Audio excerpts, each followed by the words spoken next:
Hello, everybody. Welcome to the Inclusive Insights, where we explore transformative ideas shaping our world with thought leaders from every corner of the intellectual spectrum. I'm your host, Neetu Razdan, and today I'm thrilled to welcome back Dr. Subhash Kak, a luminary thinker, scientist, and scholar whose work bridges the worlds of AI, consciousness, and ancient knowledge systems. Dr. Subhash Kak, welcome to the podcast. Thank you, Neetu. Delighted to be on it. It's always a privilege to have you here. So good. And I'm looking forward to, our conversation. Today, we are going to talk about your book, The Age of Artificial Intelligence. I love the concepts that you have explored, within your book. And it's a little bit different from what we generally talk about in mainstream, AI, as you call it, narrow AI, chat GPT, where AI is applied here and there in our work or other, walks of life. But what you explore in the book is a whole different uh, kind of view of where AI is making an impact. So, why don't we start with a little bit about the book? Can you give us a brief on what this book is all about? Well, first of all, AI is changing everything. Jobs are disappearing, and that can't be stopped because, as a employer or as a business person, you want your operations to be as efficient as possible. So, if there's a machine which makes your work more efficient, you're going to use it. It doesn't really matter whether somebody says, "Hey, this is not good for people in the community or whatever else," because efficiency is the most important thing. So that's one aspect. Can't be stopped. And then the other aspect is that it's changing humans in their minds. Now, as far as jobs are concerned, of course, it's replacing us at jobs where the mind is involved because it can do decision making. And Mm-hmm. now it can do decision making much faster than any human being can because computers have a lot of processing power and they can bring it to bear on whatever the decision problem is.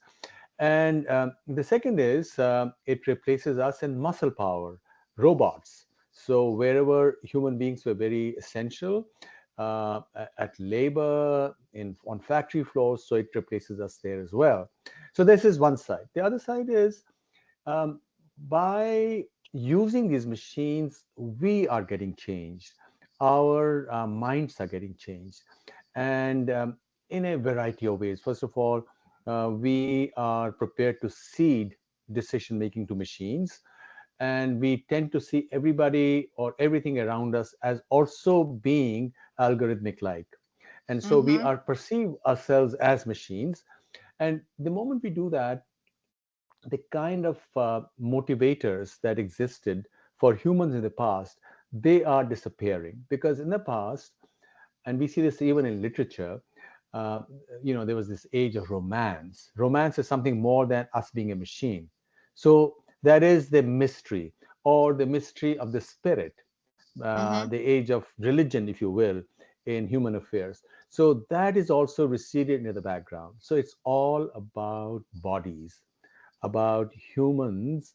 And now that we are only machines, then there has already begun this great disillusionment, if you will, for a lot of people with what life is all about. After having tried out everything that there is to be tried out in terms of sense gratification, Mm-hmm. people are then getting into hard drugs or addictions of one kind or the other. And there's a whole spectrum there. And as we know, in the United States, more than 100,000 people per year are dying of fentanyl overdose, right? So that is Sure. one side. Then, then what else is it doing? Well, something that people haven't paid much attention to is that people have stopped having babies, and this is happening all across the world. In Western Europe and North America, the fertility rate dropped below replacement, and the replacement number is 2.1 in 1970s. So after that, we've been getting a lot of immigrants from all over the Yeah. world. And in fact, that is one of the unstated reason why political parties, let's say in the US or in Canada or in Europe, have allowed for mass migration. Because these people are aware of it. It's a very complicated thing. They don't want their economies to tank. So they say, okay, let more people come in.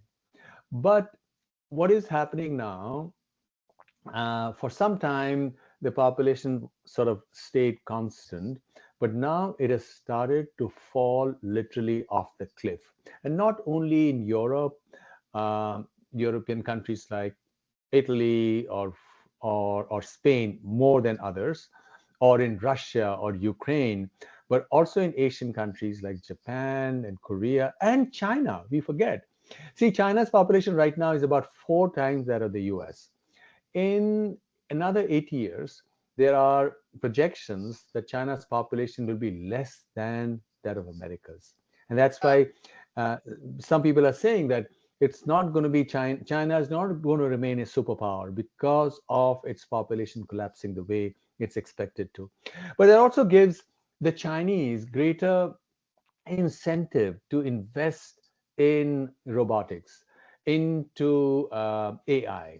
So it's a complicated game being played, kind of a four-dimensional chess, where some people are aware only of their current power.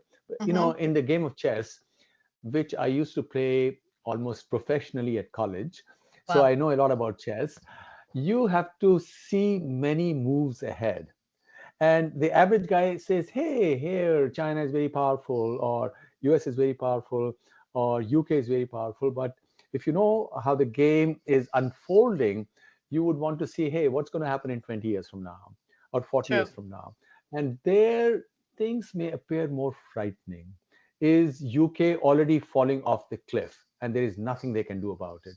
And this sex rape scandal is just a symptom. What hurts them is something much deeper. So that's a Mm-hmm. question one could ask. So the whole world, in short, the whole world is changing. We are entering this age of AI. It's going to impact every which country. There's no running away from it. It's going to impact us also, whether we like it or not. The way we look at the world is changing. And if you want to make a lot of money, we got to play the game a few moves ahead. So you can't just look at what the situation is right now. Right now. Wow, this is really cool. And there is just so much that we can deep down into. For example, why is this happening, in China? Or does AI or everything related to AI have so much power that it can completely change the face of this planet? That's another thing. But what I want to know is what inspired you to write this book? What was that one thing that actually inspired to, or what were bunch of things that inspired you to write this book? Was it more, you're a computer scientist, was it more that, or was it the philosophical side of you, or what's happening to humanity? I would love to know that. Well, I have worked in AI for many, many years. And in fact, I just last week I wrote a column where I was recounting how in the 90s I got the first patent on very fast neural networks, instantaneously trained neural networks in 1995, which I believe has had an impact on the evolution of AI.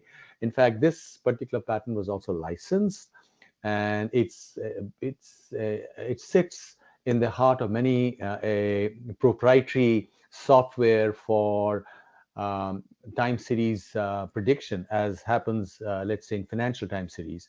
Mm-hmm. So I did that, and not only that. In this note, I also argue, or I gave evidence how in 1999 the journal IEEE Intelligence Systems asked me to write an essay on how the whole problem of search will change using AI and using instantaneously train neural networks. So I've thought Mm-hmm. about all of this for a very, very long time, and Totally. hopefully, and I believe it has had an impact, although people may not be aware of it. So given this, and given my later work on consciousness, which is, the deepest mystery there is. Okay, we are Yeah. bodies, but we are also consciousness. So where does this consciousness come from? This is the ultimate frontier of science. So both of these bringing together um, motivated me to look at where the world is going and what is it doing to the human mind.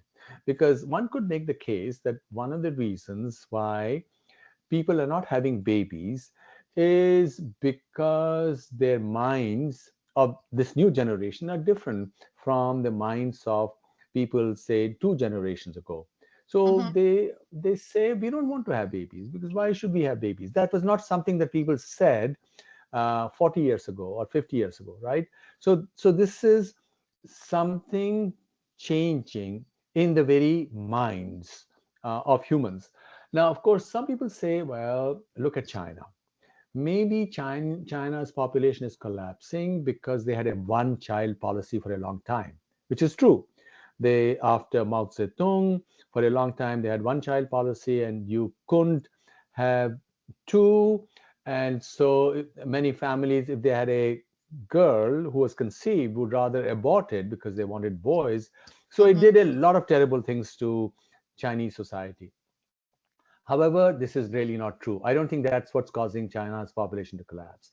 Because look at South Korea. South Korea never had a one child policy. The rate of collapse of population in South Korea is much faster. It's about twice the rate in China. So, what is happening is across the board. The rate of fall of population in Italy, and Italy before the Second World War, Italian mamas were famous for big number of children, five, seven, eight. Italian mamas, very, very, very Mm-hmm. subject of Hollywood movies and other movies. So Italy's population shrinkage is much faster than Chinese, and the Spaniards in Spain also, large families was the norm. Spain's population is falling even faster than Italy's. And in fact, 15-20% of all houses are empty. You can go to Spain and buy an entire abandoned village for $1 if you promise to invest money there and live there. This is what the Wow. situation is right now. So this is something fundamental happening to the human psyche. And people are not aware of it. People are living in an alternate reality. What are they talking about? Sustainability. Why? Because, hey, the population is increasing. We have to have a sustainable future. Whereas That's yesterday's exactly story, right. I'm yeah, sitting that is, here listening to you, thinking about they say the word on the street is that, God, we are like 8 billion of us on this planet. We have no space. What is going to happen to the future generations? Yet I am listening to you and I'm like, oh my God, we have no one left, kind of a thing. When we're precisely. talking about Europe, Italy, but what is the reality? That's what is intriguing. Okay. See, as you said, the current population is about 8 billion. And there are some estimates that it'll be, say, 4 to 6 billion by the end of the century. But there is an institute in Vienna which is devoted to demographics. According to it, by 2200, the world population, globe's population, will be 250 million, less than that the current population of the US. And by 2300, the whole world population will be 100 million. And what is 100 million? It's just the population of greater national capital region of New Delhi, or it's the population from New York to Boston, Washington to Boston. That will be the entire globe population. So you can imagine what will happen. Cities will be abandoned. Not only people will willingly leave Pacific Palisades. There'll be so many other beautiful places to live, and the pressure for living on the hills of LA would not be all that great.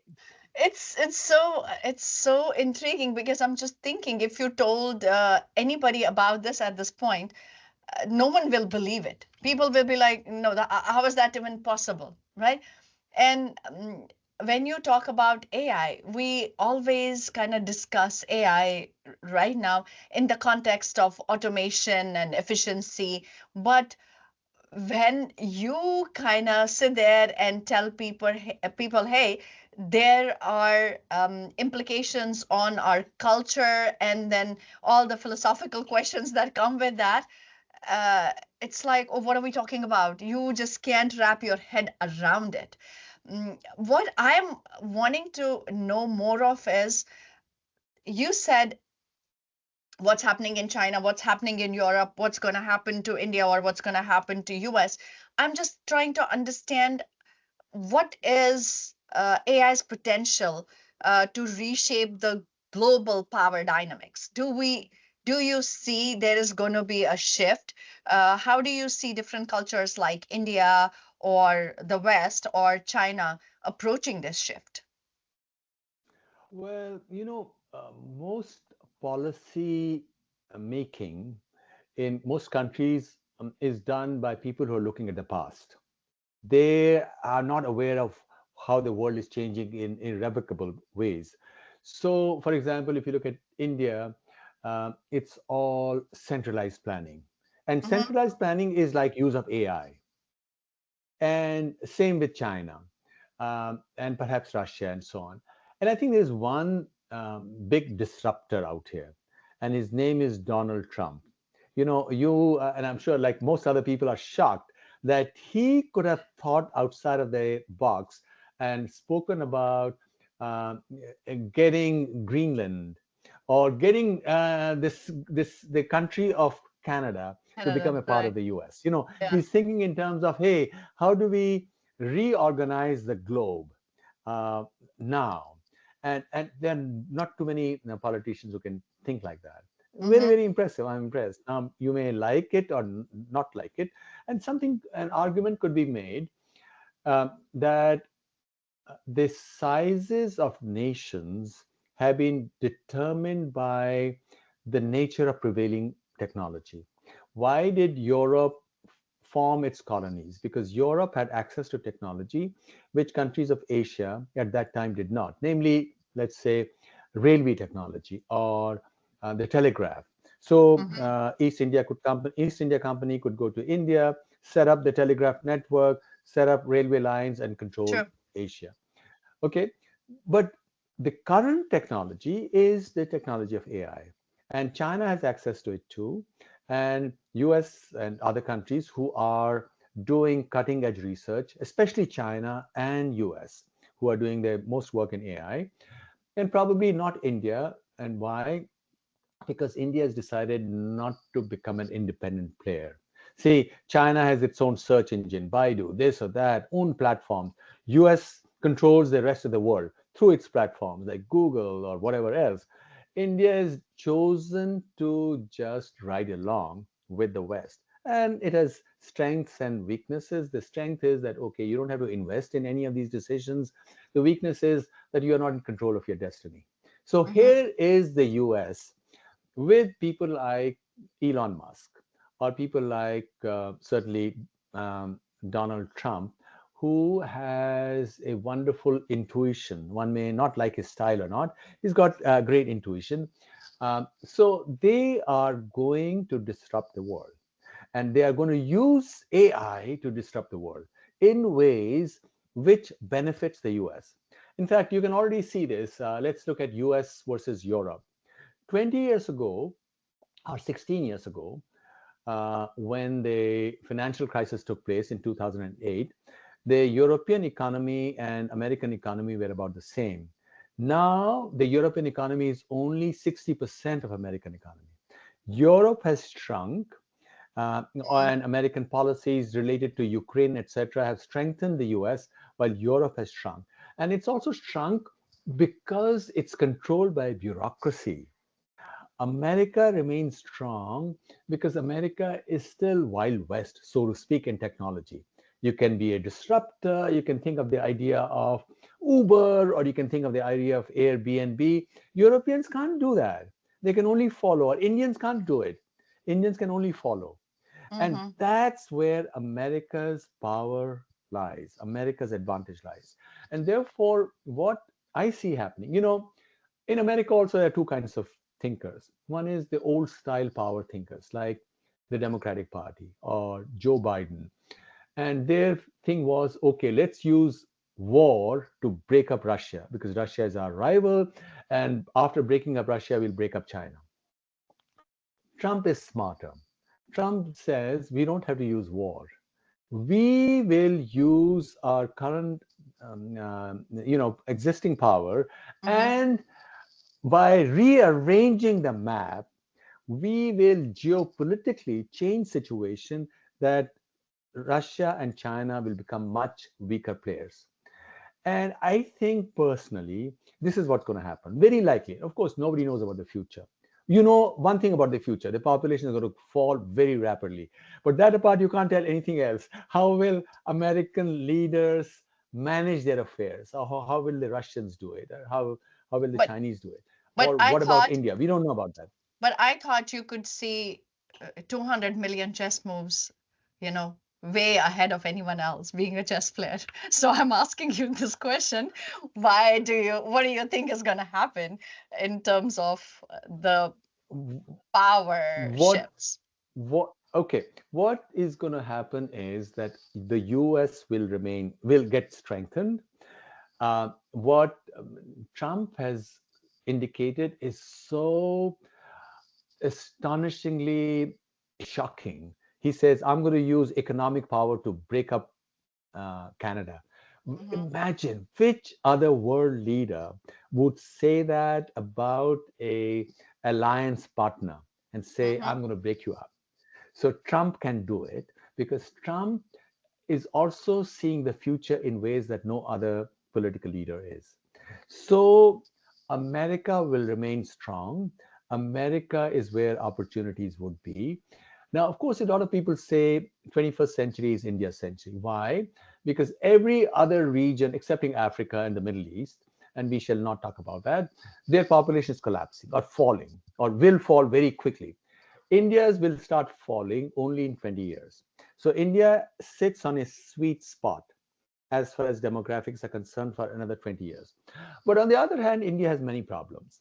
One problem is if America's in the last 4 years suffered from DEI, right? And Mm-hmm. people have said diversity, equity, and inclusion, which means quotas.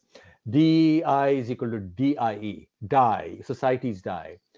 India's DEI is 10 times stronger Stronger. than America's DEI.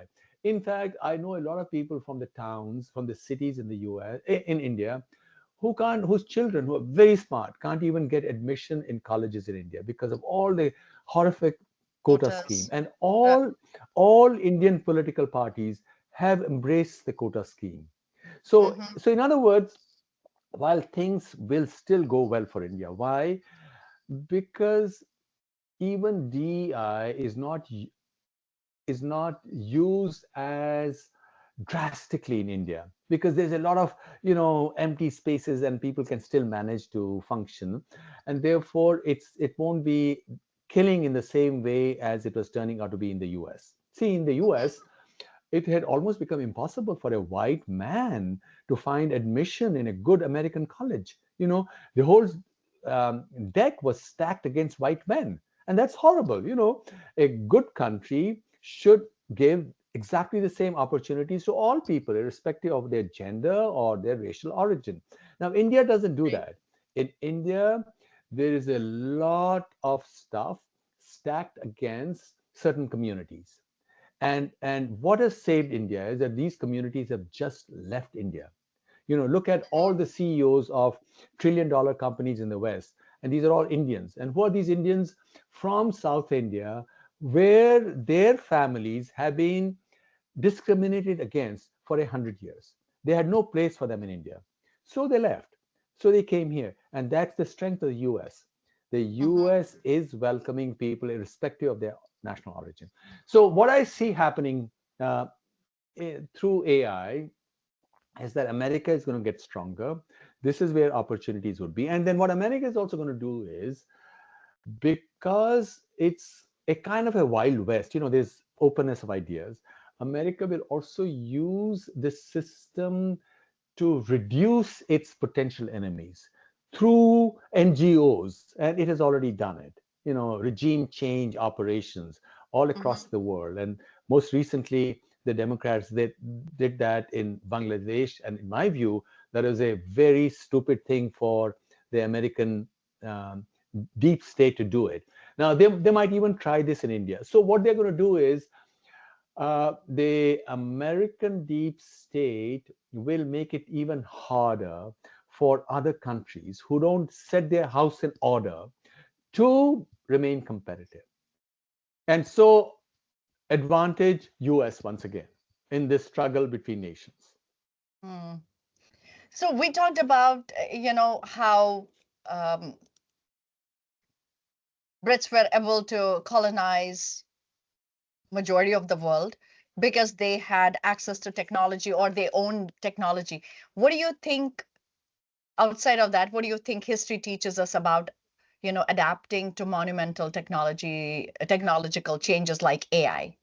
So I'm just thinking, what shift will happen in terms of um, when AI kind of becomes mainstream, everything is run by AI.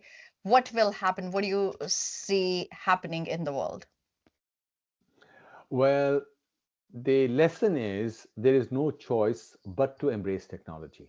Because if you don't and your rival does, clearly you lost the battle. Because, the whole world, our lives are also competing with others, in Mm-hmm, businesses, in ideas, in everything else. And that's where um, does is India, because we are also interested in India, right? Being from there, whether India is doing it as effectively as America is. And mm-hmm, certainly, the US was not doing it very well during the Biden years. For example, we are talking just before we came online, we are talking about how there was a $65 billion initiative of the Biden administration to improve connectivity in the US. And after 3 years, not one single connection was made. Said money was all spent on this or that, right? So this is mm-hmm, wastage of resources. So what India will also have to think now, of course, what is going for India is that India is a democracy. India is an open society. Indian culture is an open culture. And America also needs allies in its struggle with the other big closed society with tremendous economic power, namely China, right? mm-hmm, So America needs allies. So, well, India happens to be next door to China. So, but India must also clean up its own act within in education. It's everything is so bureaucratized. India's textbooks have not been changed for years. They still teach stuff from a colonial viewpoint, even 75 or 80 years well, after independence. We are teaching the English view of India. We haven't had the courage to sit down, and this could be done in just 1 week. You bring 10 scholars and say, okay, what kind of small changes we make in our school textbooks so that all the good stuff is retained, but we don't teach this stupid stuff about how the English saw Indian society, which is all wrong based on their assumptions. So mm, we are too slow. India is too slow. They need to clean up their act, and they haven't yet done it. Well, now in this is where America has great advantage. Look, the kind of a pushback that occurred to DEI in the last 1 year, it all started with Harvard University. They had hired a DEI president, and so there was some opposition, and it became a firestorm. She had to ultimately resign, and there's a pushback to DEI all across the country. And then they said, okay, we're going to back Donald Trump. He may be a loose cannon, but he goes with his instincts, and his instincts are in the right place.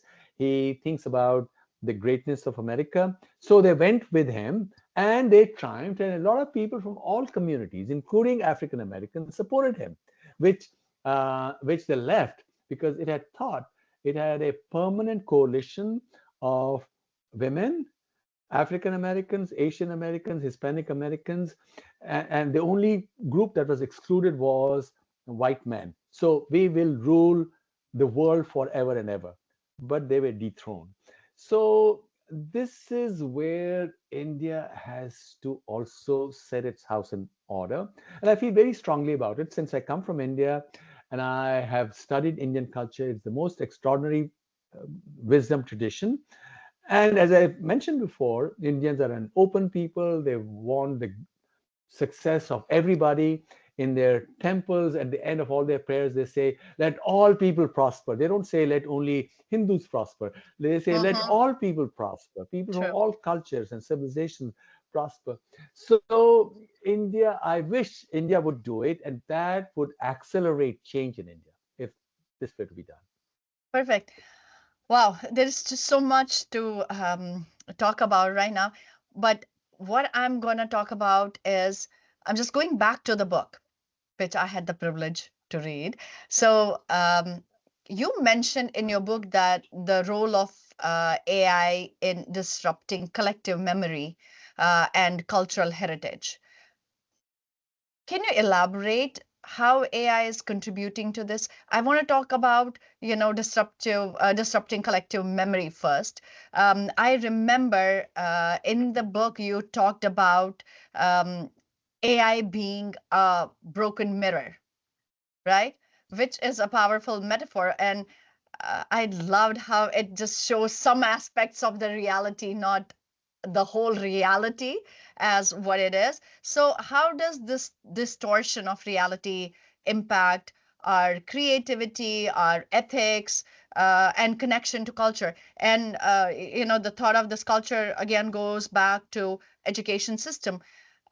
How you just said, we are still in India using textbooks that were written probably 100 years ago, and everybody is still learning culture and history from, an Englishman's point of view.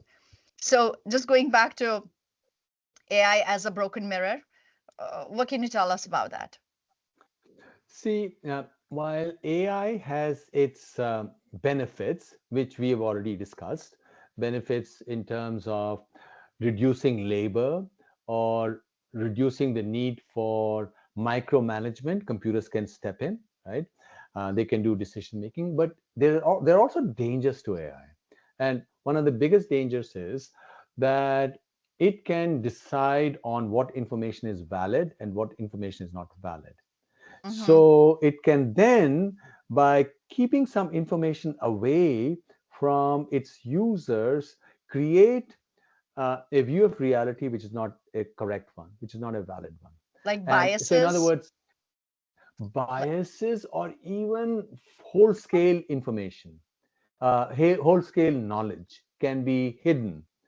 For right. example, during the COVID years, there were a lot of things about the origin of COVID that you were not allowed to ask. So Mm, all that information was thrown out of the network, out of the mm, internet, right? mm, So similar stuff can happen. And curiously, things have happened in the past as well. Attempts to control information. See, for example, when the ancient Roman civilization fell, all their art was destroyed, all their images were destroyed. And in fact, from the Roman and the Greek era, almost no temple remains. So mm-hmm, that is one way, physical way of control of information, right? So mm-hmm. we will not allow images to survive. And the same thing in India, that uh, you know, no temples survived from North India. Each one of them was destroyed, right? So something similar could happen in an AI dominated world as well. And therefore, you meaning the world would need mechanisms to make sure that this doesn't happen. But Mm, then you might say the image of who will guard the guards, You have Right, gods, you said but that. then Yes. that is a problem. Who will guard the god? So this is in fundamentally it's insoluble, Right, and right, right. social issues come in. You have to have other independent institutions which act some kind of a deterrent to bad behavior, because there would always be some bad agents. Yeah. Politically, in the past there used to be tyrants or Mm-hmm. dictators, so those were Mm, bad agents, right? mm-hmm. but but then how do you make sure that bad agents do not run off with the instruments of power? And those Yeah. issues will Yeah. always remain. Yeah, I think, yeah, where there is good, there is bad. I also remember from your book where you said, if AI was used in the private sector and companies were using it for, say, health tech is using to better our lives, or we are using, generative AI to ease our work or whatever not, then it's okay. But once the government gets into it, it's like, hey, who will guard the gods is the metaphor you use there. I'm also thinking, as we become more digitized as individuals, like our profiles, what we have done, everything is run by technology, whether it's our work or our health. We have devices we are wearing, and it's just taking all this information. Where is it going? Who is controlling it? And these debates are happening all across the globe. I'm thinking, um, then the social media thing, the propaganda that could happen through social media that can impact how you think, your thought process, your mindset. So all of this, I feel like, is going to get impacted as AI gets more ingrained in our lives.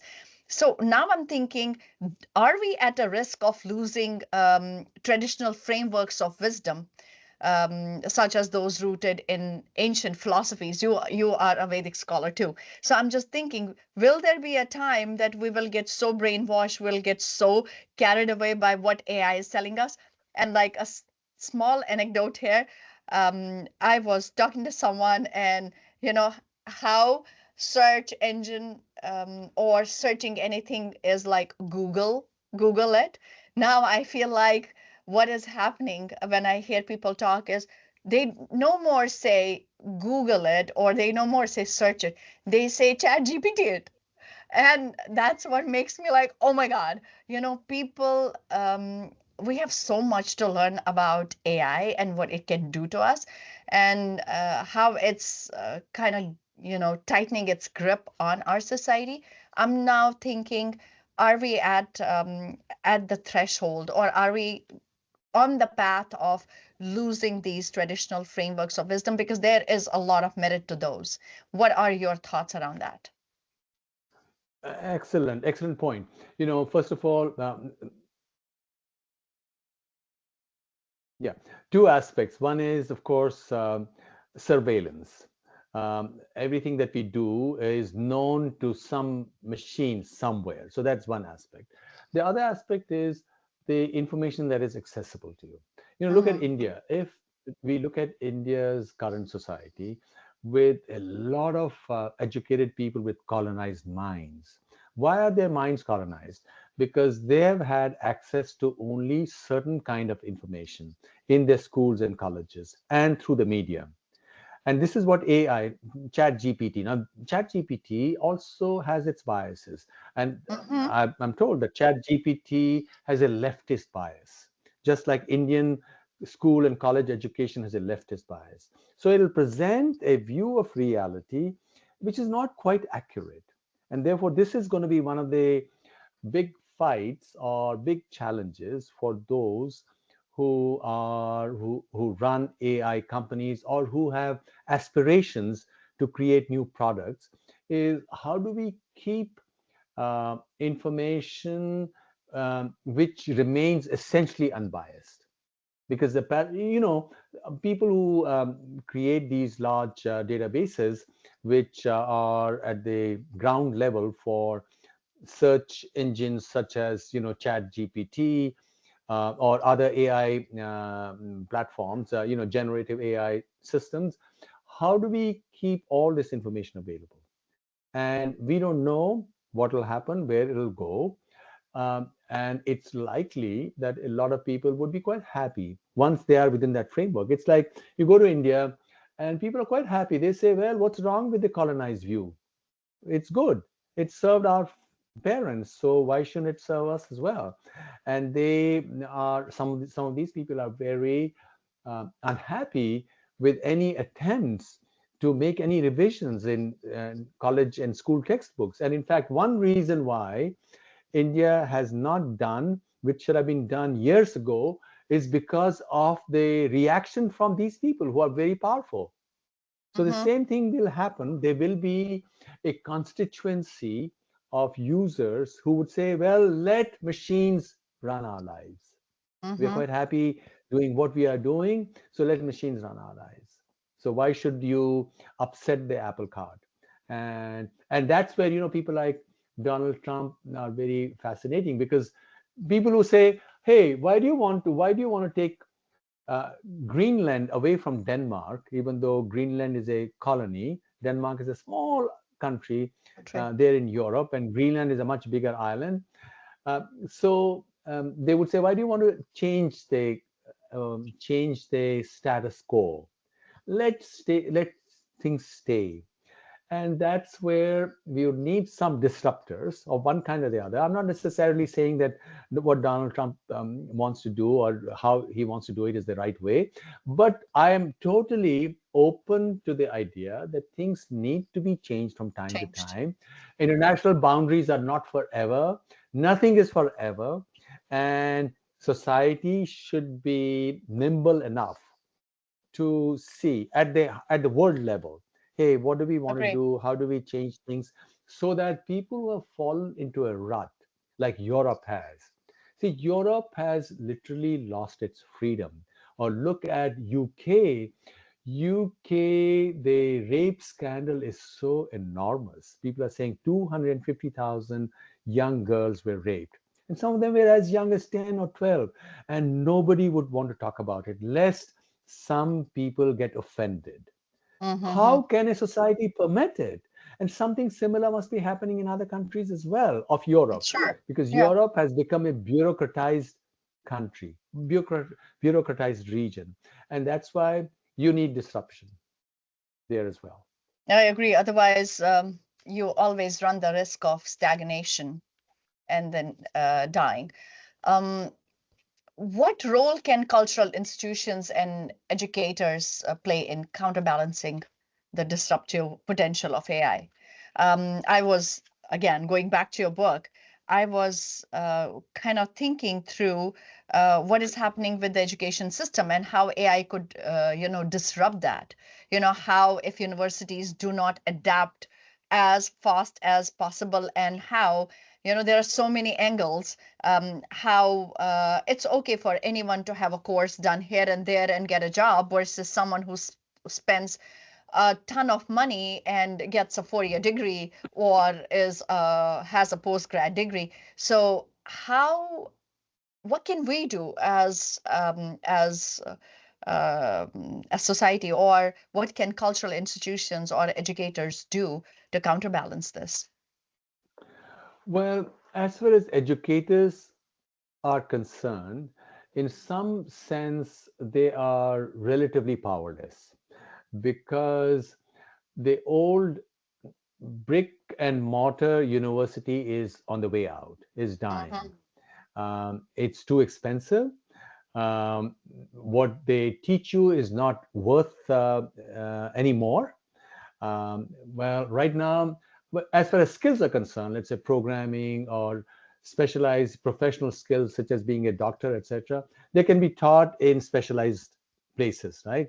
But what does the university teach? It often, most of the courses are either teaching stuff which is freely available on the internet, right? Which are Mhm. stories. If you're studying economics, or let's say social sciences or history, etc., these are only stories and they're freely available. Why should you be spending $100,000 a year Yeah. for 4 years learning these stories, some of which only reinforce prejudices and biases. True. So educators are going to become less and less influential.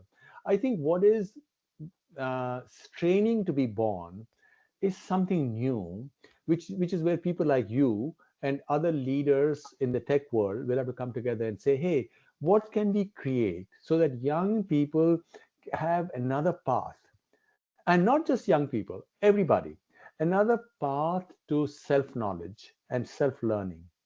And so this needs to be done. So I'm very pessimistic about the future of old-fashioned universities.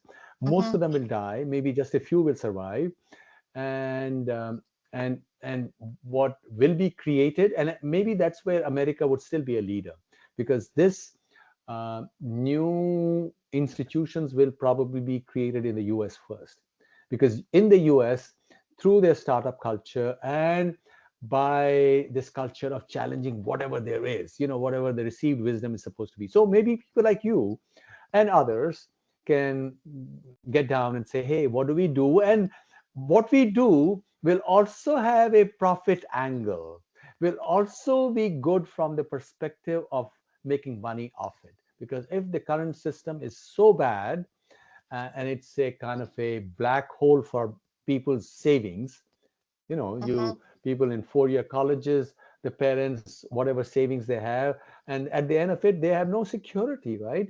True. So what should be done? We don't know. Yeah, we don't know. And, I'm thinking, how we always think technology is there to make our lives better and serve humanity.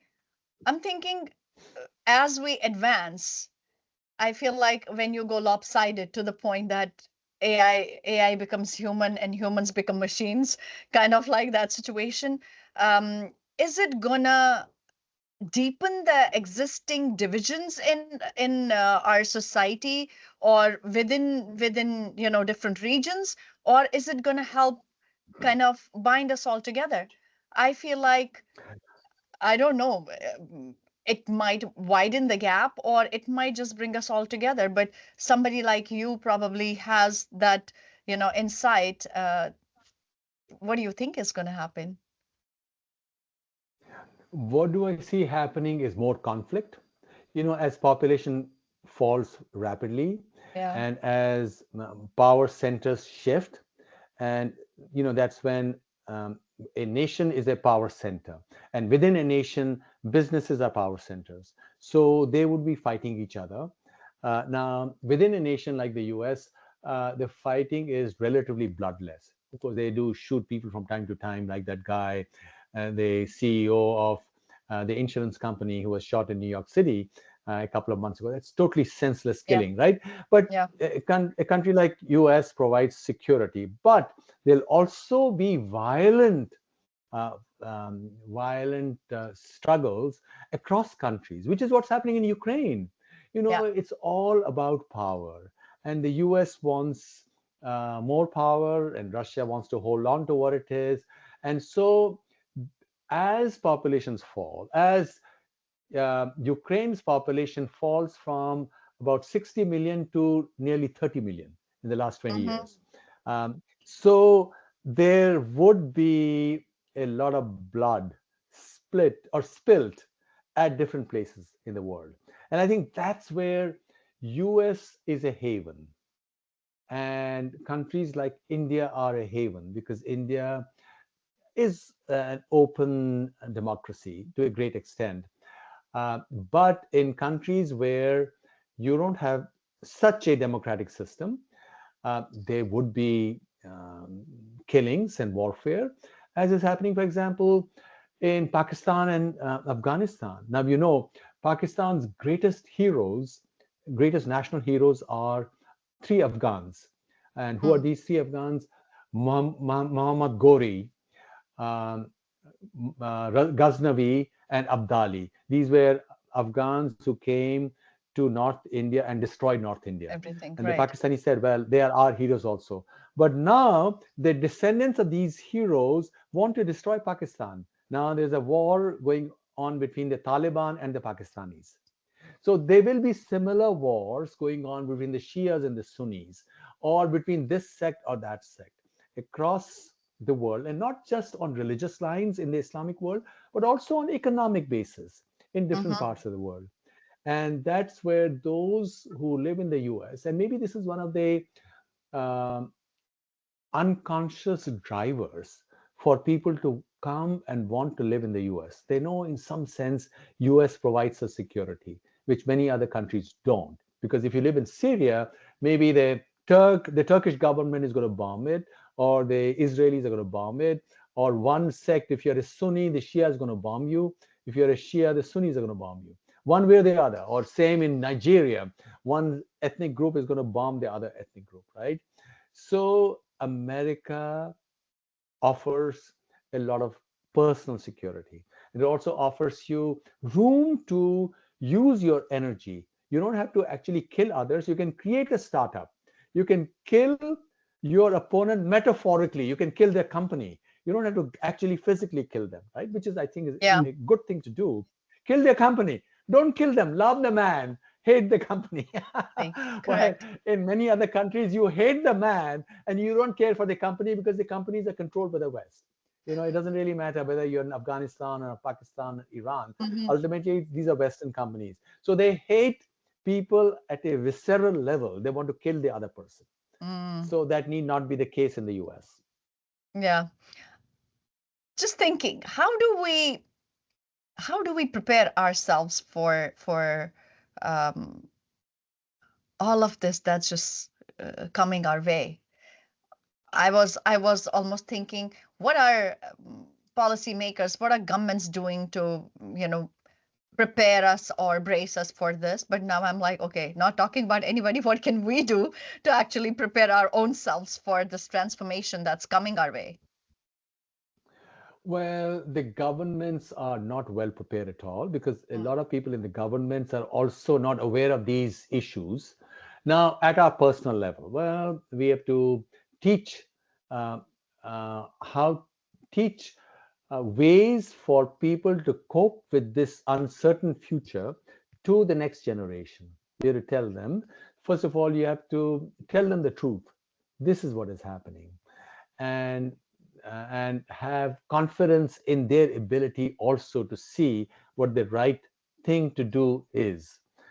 And that's all we can do. And we can, at personal level, we can try to spread um, wisdom and the sense of equality for everybody to the extent we can, wherever we are, for irrespective of what people's background is, because we all humans are the same. So if we can do that, that'll be a good thing. But there's nothing we can do to lessen the uncertainty that is going to come into the future. Mm. Uh, you know, what did when I was growing up, when I did my PhD, the only jobs there were in the teaching profession. So I became a professor, right? Now, those are not guaranteed. You don't need teaching jobs in the future, right? You could Yeah. have agents, virtual agents who will do much better teaching than any human being can. So, where can you find jobs then? A lot of the stuff that we do on our own through various agents on the internet. So, where can people work? And there are very few jobs available now, and then there are very few children available. Now there used to be school teachers, nursery school teachers. There are very few, and it's very, very expensive. I can tell you from personal knowledge. Young kids, 4 or 5 year old, if they go to a daycare in a private facility, it could cost you $40,000 to $50,000 per kid. That's a lot of Mm-hmm. money, Mm-hmm. and most people don't have that kind of income coming in. So all that we can do is, first of all, take a deep breath, ask ourselves what we are doing, and talk to the next person, because most people are feeling very alone. Smile at the other person and be in touch with nature, go on hikes and so on. And that's all we can do. There's nothing else. And also hope that we make sure that bad people who want to snatch freedoms from you don't get political power. So Mm-hmm. that is the least we have to do. Wow, interesting. So, if you had to offer one piece of advice to AI developers or policymakers or governments, what would that be? Well, AI is nothing but instrumentation of decision making. That is unstoppable. And what will happen from time to time that the way it's been instrumented will be found wanting. For example, it might be discovered 3 years from now that, well, Chat GPT is too extreme left. And one day people will wake up and they'll say, we don't want to use Chat GPT. We'll use some other platform. Such Mm-hmm. things will happen. And so what advice? Well, try to be as fair as possible. uh, don't suppress opinion. If you're doing AI, don't uh, stop certain opinions or don't censor opinions. Have those opinions as well, and be honest at looking at what the facts are, which I am absolutely appalled looking at the events in UK, how misinformed political leaders in the UK are about what the sources of this rape epidemic is. They don't want to address it. They're all going around it for the sake of votes. You can't do that. You have to be truthful. And I think Mm-hmm. that's where disruptors like Elon Musk have come in. And you have to praise Elon Musk for having done it. A lot of other people would have been too terrified because the English police also let out a few days ago. They said if you put out wrong opinion, you can be arrested even if you're an American. And if the moment you land in London, we'll arrest you. This Wow. is a police state. There is a danger in AI and technology for any country, including a country like the UK, becoming a police state. And that's why we do need. This is the time when you are happy, you are proud that America still has institutions which other countries don't, and commitment to a tradition of truth talking, plain speaking, which many other countries don't. Wow. Yeah. I think I'm hoping, as we are, approaching the end of this, I'm hoping that we as a society kind of somehow find harmony between the technological advancement and our deeper spiritual selves. I think that's one way of remaining sane in this disruptive, changing world. I might be wrong, but I'm hoping, when you look within and you try to understand who you really are, where you come from, go back to, your roots. I think that's one way of kind of being rooted and grounded. So that's that. But thank you so much for this extraordinary conversation. I think this can go on for another hour, but we are short on time. So your insights on AI culture and the philosophical dimensions of intelligence have been nothing short of, inspiring. Every time I listen to you, it's like, wow, a new whole window opens, and I just want to kind of go jump into it and chat all the more. To our listeners, if you haven't already, do yourself a favor and read The Age of Artificial Intelligence. It's on pre-order right now, and it's going to come out soon. It's a book that will challenge your thinking and spark meaningful conversations about the world we are shaping. And I promise you that. Subhash, what do you think? Am I right about the book? Oh, absolutely. This is a conversation that everybody needs to have, no matter what their profession. Clearly, AI is changing everything, their professional life as well as their personal lives. So, yeah, let's all go together and in our own small way, in our own small space, wherever we might be, to see what can be done. And I totally agree with you that our effort should be to harmonize the growth of technology, which is unstoppable, and the growth that each human being must go through in their own personal life journeys. Thank you, Subhash. And to our listeners, thank you for joining us on this episode of the Inclusive Insights. Until next time, stay curious, stay inspired, and keep exploring the questions that truly matter. Subhash, thank you so much once again.